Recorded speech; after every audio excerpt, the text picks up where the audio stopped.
This week we start off by removing this terracotta mailbox. I'm wanting to use this maybe as a paperweight later on in the project, so fingers crossed the removal goes to plan. It's fair to say though, it was pretty stubborn and not easy to get out. I tell you, we all had a crack at it.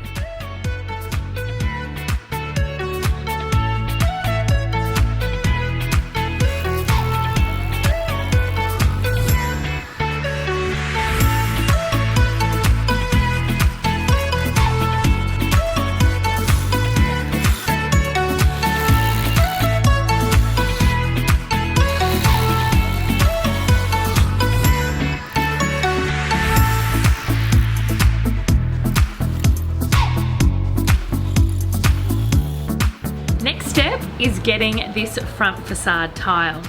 Now there's quite a few things that you need to think about when you're choosing your tiles, because different surfaces and different functions lend to needing different types of tiles. You've got everything from size, shape, format, edging, finishing, slip ratings, you name it. There are so many things to think about.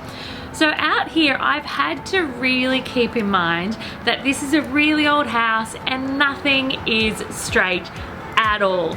So I run the risk, if I go for a really large format tile or I go for a tile with super straight edges and no room to move and groove, that it could make it really obvious that the house is really out of square. With all of that in mind, I have chosen the following for out here. So this is, I guess, a version of Subway. It's a Tribeca white, it's from Beaumont Tiles, and there's a couple of things that I love about this. This is a really old home, so shiny and glossy out on the front facade isn't going to work. The thing I love about this tile is the organic edges, the organic face, and the really matte texture that is on the front of it.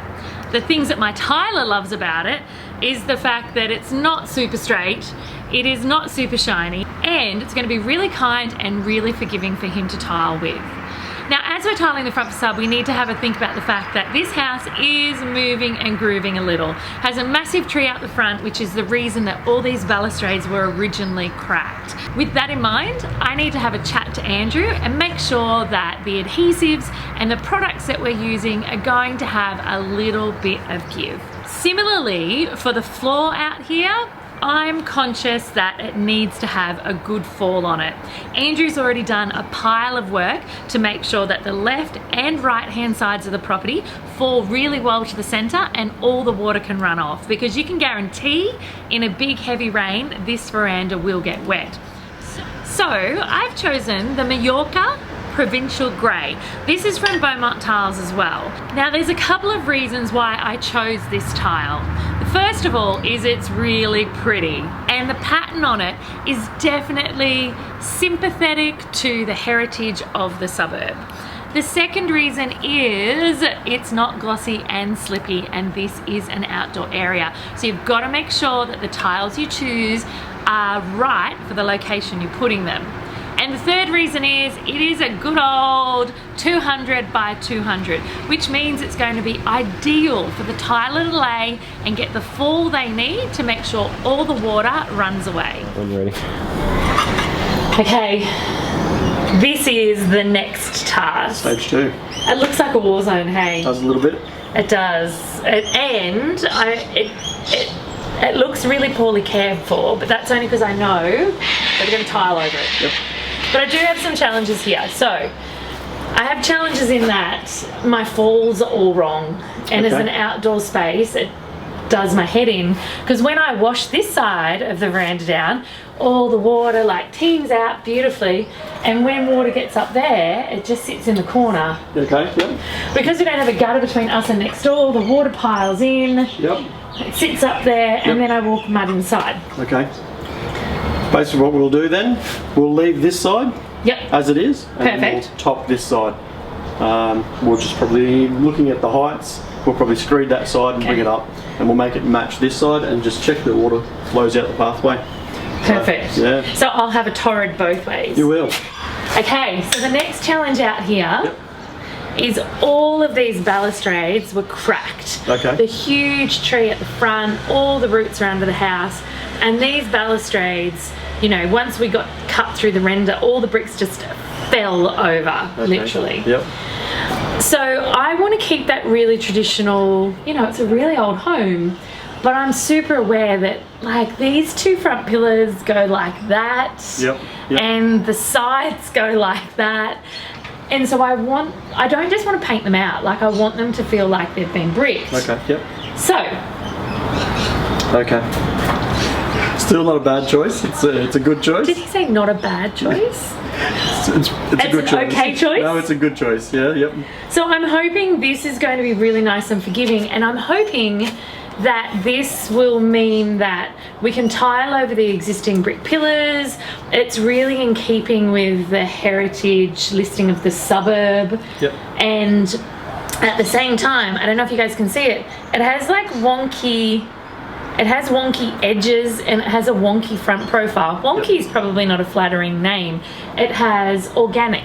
Okay, let's go organic. Organic. It has organic edges. So again, this hopefully, I'm hoping what that will do will absorb some of the undulations and the unevenness of the old render and brickwork. So what prep do we need to do to this floor?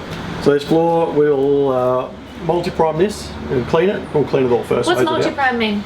So it's just a primer that's suitable for all surfaces. Okay. So you can do it on your walls in your bathroom floors when you're going to stick down. So you could do it on your villa board. Villa board, yeah, definitely. We definitely prime our villa board because it's very porous. Yep. Yeah, so we prime that to stop it sucks the moisture out of the glue. What's the difference between concreting a wall and multi-priming it? Well, concrete, they're saying now they've discovered that it will react with tile adhesives. So a lot of people still use concrete. Yeah. So we steer clear of it. Whether it's true or not, I don't know. We'll steer clear of it, and we'll use the products that are recommended and suitable for our 100%. trade.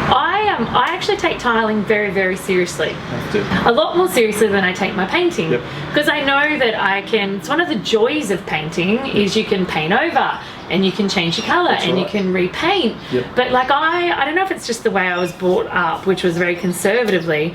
Like I see my tiles as like a 20-year investment. That's right. Painting can be changed and can be fixed pretty easily. Yeah. But when they're both finishing trades, tiles have to stay a long time, and they are expensive to replace if you want to replace them.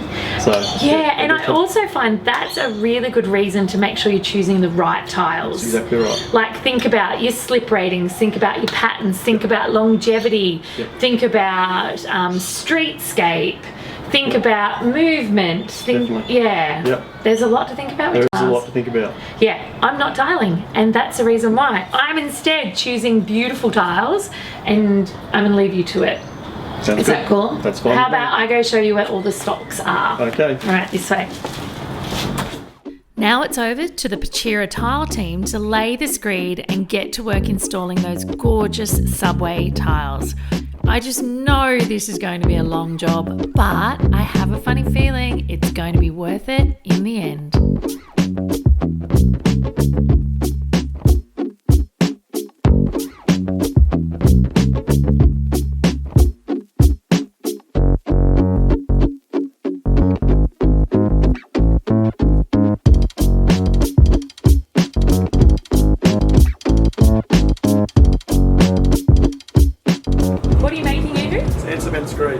That's what we're going to use to level out the veranda. It is, yep. So, I've been watching you make it, and you're adding water slowly, not like how I make a cake. No, that's right. Small amounts of water, you want it to be like a dry mix. You can't have it too wet, because it's too hard to work with then. Kind of like a cookie dough. Yeah, a bit like that. So if you squeeze it together, does it stay in a ball? It will, yeah. Yep. So sometimes to check the moisture, you squeeze it together, give it a bit of a pat, and see the water will bubble out of the top, and you know it's ready to go.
big, wasn't an argument. I had a big chat, fun chat, maybe some would say a stoush, with Ferris that I just wanted to sick flex these on, and he wanted me to use some sand and cement and mud them on. At which point, when he mentioned the word mud, I went, Andrew! Well, we're probably not going to mud them on. We will glue them on with one of our products, a Latticrete product. Okay. So we'll clean all this back down. So just like Sikaflex, you see? Glue stuff. Glue stuff, yeah. Yep, and then we're going to also use the same product to render over it and case it all in. So we need to render this before we tile it? Yeah, yep. So we're going to prime. Can we not just like stick tiles to it? Oh, it's a bit rough in some spots, so we'll like to clean it up just to get it as smooth as we can. If someone wanted to tackle their front facade at home, yep. You know for me, tiling is off limits. Yep. I do not do it. Yep. But if someone did want to tackle this at home, I get that this is in a serious state of disrepair from where we demolished the balustrades, yep. But on those uprights that just look like dirty brick, is there a reason why we couldn't clean them up and stick to there? Is it because of the mortar? Basically the mortar joints, you want to smooth those out as much as you can. Yeah, because you'll get voids in the back of your tile. And then they'll echo. Yes, that's right. So okay. You want to, not have that problem and just clean them up best you can. So we'll clean them down today, prime them, and then we'll just render all the mortar joints. So it's kind of like skim coating, like when you skim coat your floor before you put down new floorboards. Yep. Yep. Okay. All right. Well, as I've said, anything to do with tiles, I'm totally out on because they're an amazing, beautiful investment that lasts decades. Yep, they do. And I'm not going to be responsible for that. Well, we're getting somewhere out here, but I must admit, it is really, really slow going. The prep work on this front facade has been epic. It's been days and days of work. Cleaning, sealing, patching, and now they've rendered it. So I'm hoping that tomorrow we can start to get these tiles on, which means that we can start to look at our balustrades, and then when our amazing cladding comes from CSR, we can get it on the walls.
Just like in all renos, in all honesty, the front facade has not rolled the way I hoped it had rolled.